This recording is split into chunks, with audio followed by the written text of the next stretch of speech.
ஜூலை மாதம் த்ரிஷாவும் தளபதி விஜயோட மனைவி சங்கீதாவும் நேருக்கு நேர் சந்திக்க போகிறதா ஒரு தகவல் இப்போ சோஷியல் மீடியா முழுக்க பரவிக்கிட்டு இருக்கு. அதை பற்றி தான் இந்த வீடியோவில் நம்ம டீட்டெயிலாக வந்து பார்க்க போகிறோம். அதுக்கு முன்னால் நம்ம சேனலை சப்ஸ்கிரைப் பண்ணாமல் இருந்தீங்கன்னா மறக்காமல் சப்ஸ்கிரைப் பண்ணிக்கோங்க. அப்போ தான் நம்ம சேனலில் போடக்கூடிய டெய்லி அப்டேட்ஸ், கிசு காசிப், வெளிவராத பல இன்ட்ரெஸ்டிங்கான வந்து ஸ்டோரிஸ் எல்லாமே இன்வெஸ்டிகேஷன் பேட்டர்னில் உடனுக்குடனே நீங்கள் தெரிஞ்சுக்க முடியும். தளபதி விஜய் அவர் மேலே இப்போ பயங்கர விமர்சனங்கள், அதுக்கப்புறமும் வழக்கம் போல் வந்து கேள்வி கணைகள், இது எல்லாமே வந்துக்கிட்டே தான் வந்து இருக்குது. இருந்தாலும் அந்த மனுஷன் ரொம்ப நிதானமாக வந்திருக்காரு. அதுதான் வந்து இதில் ஹைலைட்டான விஷயமே. இந்த பிக் பாஸ்லாம் நீங்கள் வந்து போனீங்க அப்படின்னா அங்கே டிஆர்பிக்காக ஒருத்தவங்களை ட்ரிகர் பண்ண ஆரம்பிப்பாங்க. ட்ரிகர் பண்ண ஆரம்பிச்சோடனே இன்னொருத்தவங்க பொங்க ஆரம்பிச்சிருவாங்க. பொங்க ஆரம்பித்து அங்கே மிகப்பெரிய சண்டைகள் வந்து வெடிக்கும். அதில் வார்த்தைகளை வந்து விடுவாங்க. அப்போ வார்த்தைகளை விடும்போது, ஓ இதுதான் அவனுடைய ஒரிஜினல் கேரக்டரா, இதுதான் அவனுடைய ஒரிஜினாலிட்டியா, இன்னைக்கு அவன் முகத்தில் கிழிஞ்சிருச்சு அப்படின்னு அதை வச்சு வந்து பார்த்தோன்னா அடுத்து ஒரு பெரிய பெரிய ஸ்டோரிஸ் எல்லாம் வந்து நடக்கும். இப்போ சட்டசபையிலையும் அப்படித்தான். அந்த மனுஷன் சைலண்டாக எல்லாத்தையும் அப்சர்வ் பண்ணுறாரு, எல்லாத்தையும் கவனிச்சுக்கிட்டு இருக்காரு, நோட் பண்ணிக்கிட்டு இருக்காரு.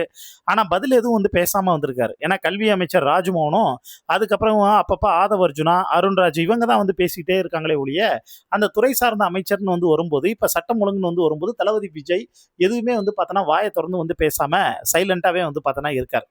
இதுக்கு தான் பயங்கர விமர்சனங்கள் வந்து எழ ஆரம்பிச்சது. அதுக்கப்புறம் இப்போ நேரலை வந்து சட்டசபையில் வந்து அவங்க பேசுறது வந்து கட்டாயி ஆளுங்கட்சி பேசுறது மட்டும் அதிகமாக ஒளிபரப்பப்பட்டிருந்ததா குற்றச்சாட்டுகள்லாம் வந்து வர ஆரம்பிச்சதுங்க. சரி, இதெல்லாம் வந்து ஒரு பக்கம் இருக்கக்கூடிய சூழ்நிலையில தான் இப்போ அவர் வந்து யோசிக்கிறதுக்கு பின்னாடி நிறையா மீம்ஸு, நம்ம உண்டு வேலை உண்டுன்னு ஜாலியாக கேரவனில் வந்து உட்காந்துருந்தோம், இப்படி தேவையில்லாமல் ஒரு இடத்துல வந்து நம்ம வந்து மாட்டிக்கிட்டோமோ அப்படின்னு அந்த மனுஷன் கண்ணுமொழி பிதுங்க வந்து பார்த்தோன்னா யோசிக்கிறாரு அப்படின்லாம் நிறையா மீம்ஸ் டெம்ப்ளேட் எல்லாம் கிரியேட் பண்ணி வந்து போட்டுக்கிட்டே தான் வந்திருக்காங்க. ஆனால் இதில் என்ன ஒரே ஒரு ஹைலைட்டான விஷயம் அப்படின்னா, ஒரு பக்கம் இவருடைய பொலிட்டிக்கல் வந்து விஷயங்கள் அதிகமாக பரபரப்பாக வந்து பேசப்பட்டாலும், இன்னொரு பக்கம் இவருடைய பர்சனல் மேட்ரு ஓஞ்சபாடு வந்து இல்லை. ஏன்னா ஜூன் 22ஆம் தேதி இவருடைய பிறந்த நாள் வருது. இவருடைய பிறந்த நாளுக்கு எப்படியாவது அவங்க அம்மா சர்ப்ரைஸ் வந்து கொடுக்கணும் அப்படிங்கிறதுக்காக ஷோபா சந்திரசேகர் வந்து கவலைப்படாதீங்க, கூடிய சீக்கிரம் நல்ல விஷயம் வந்து நடக்க போகுது, இவங்க சேர போகிறாங்கிற மாதிரி சூசகமாக சொன்ன விஷயங்களும் சோஷியல் மீடியாவில் ட்ரெண்ட் ஆச்சு.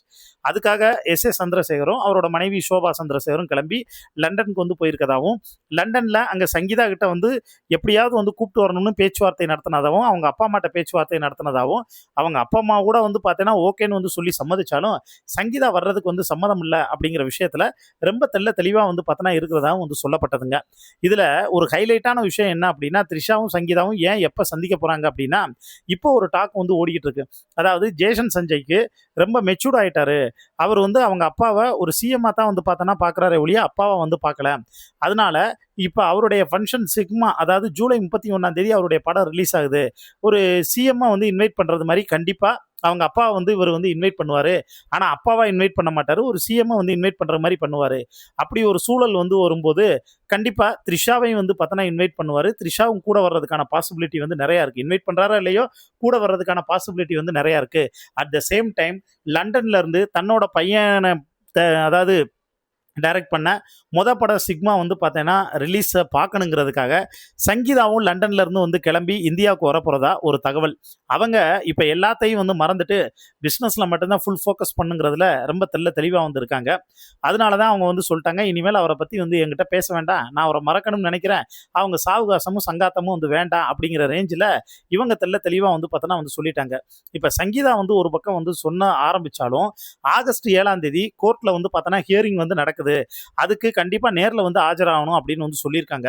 ஏன்னா கவுன்சிலிங்காக முதல்ல வந்து அவங்க அனுப்பிட்டு அதுக்கப்புறம் கொடுக்கக்கூடிய ரிப்போர்ட்டை வச்சு தான் அடுத்து ஃபர்தராக வந்து ப்ரொசீட் பண்ண முடியும்னு வந்து சொல்லியிருக்காங்க. அதனால ஜூலை 31ஆம் தேதி தன்னோட பையன் ஃபங்க்ஷனுக்கு வர்றவங்க ஆகஸ்ட் 7ஆம் தேதி செங்கல்பட்டு கோர்ட்டில் ஆஜராகிறதுக்கும் நிறைய வாய்ப்புகள் இருக்கதா சொல்லப்படுது. தளபதி விஜய்க்கும் அதே வந்து ஒரு ரூட்டு தான், அவரும் அங்கே வர்றதுக்கான நிறையா பாசிபிலிட்டி வந்து அன்னைக்கு வந்து இருக்குன்னு வந்து சொல்லப்படுதுங்க. ஏன்னா வீடியோ கான்ஃபரன்ஸ்க்கு பெட்டிஷன் தான் கொடுத்துருக்காங்களே ஒழிய வக்காலத்து மனு முதற்கொண்டு எதுவுமே கொடுக்காதனால இப்போ வரைக்கும் எதுவும் வந்து அக்செப்ட் பண்ணாத ஒரு சூழ்நிலை.